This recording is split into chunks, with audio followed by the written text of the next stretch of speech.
प्रदेश में साल 2027 के विधानसभा चुनाव की तैयारियों ने अभी से ही राजनीतिक सरगर्मी तेज कर दी है।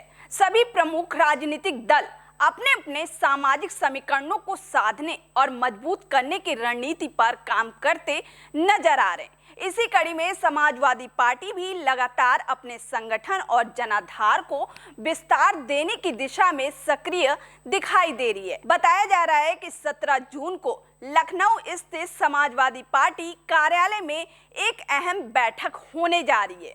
ये बैठक विशेष रूप से ब्राह्मण समाज से जुड़े पार्टी नेताओं और प्रतिनिधियों के साथ प्रस्तावित है। इस बैठक को लेकर राजनीतिक हलकों में खासा चर्चा का माहौल है, क्योंकि इससे आने वाले चुनाव की रणनीति और सामाजिक संदेश के लिहाज से बेहद महत्वपूर्ण माना जा रहा है।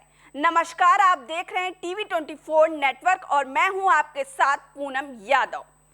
यूपी चुनाव 2027 से पहले सियासत तेज नजर आ रही है। इसी कड़ी में 17 जून को लखनऊ स्थित समाजवादी पार्टी कार्यालय में एक अहम बैठक होने जा रही है, जिसमें विशेष रूप से ब्राह्मण समाज से जुड़े पार्टी नेताओं और प्रतिनिधि शामिल होंगे।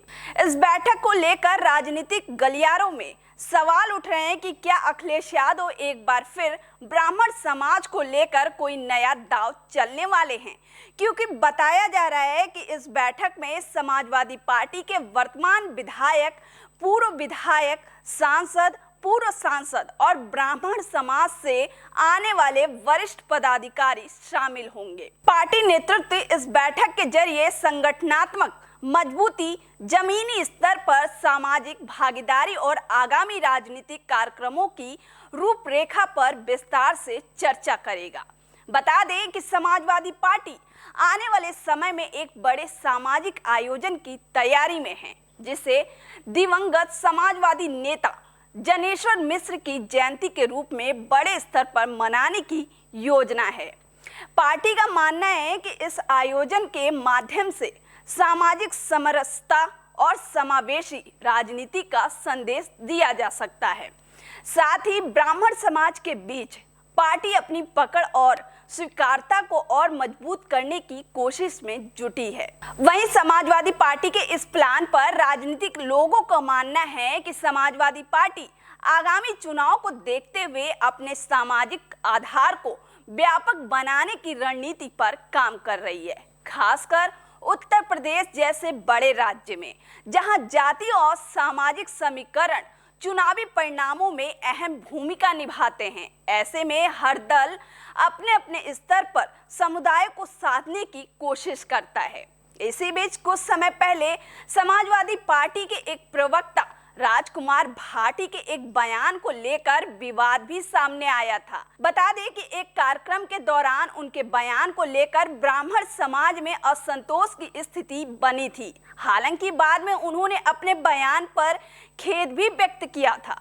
इस पूरे घटनाक्रम के बाद ये चर्चा भी तेज हुई कि पार्टी ब्राह्मण समाज के साथ अपने संबंधों को फिर से मजबूत करने की कोशिश कर रही है। वहीं माना जा रहा है कि 17 जून की ये बैठक सिर्फ एक संगठनात्मक बैठक नहीं है, बल्कि इसके जरिए समाजवादी पार्टी एक स्पष्ट राजनीतिक संदेश भी देना चाहती है। संदेश ये है कि पार्टी सभी वर्गों और समुदाय को साथ लेकर चलने की अपनी पुरानी रणनीति पर कायम है और उसे और मजबूत करने की दिशा में आगे बढ़ रही है। बता दें कि उत्तर प्रदेश की राजनीति में ब्राह्मण मतदाता लंबे समय से एक प्रभावशाली भूमिका निभाते रहे हैं। ऐसे में सभी राजनीतिक दल इस वर्ग को अपने पक्ष में करने की रणनीति पर लगातार काम करते रहे हैं। वहीं समाजवादी पार्टी की ये बैठक भी उसी रणनीति का हिस्सा मानी जा रही है, जिसके जरिए पार्टी सामाजिक संतुलन और राजनीतिक समीकरण दोनों को साधने की कोशिश कर रही है। अब देखना ये होगा कि 17 जून को होने वाली ये बैठक किस तरह के राजनीतिक संदेश देती है और आने वाले समय में इसका असर उत्तर प्रदेश की चुनावी राजनीति पर कितना पड़ता है। फिलहाल इस बैठक को लेकर हलचल तेज है। इस पर आपकी क्या राय है, हमें कमेंट बॉक्स में जरूर बताएं।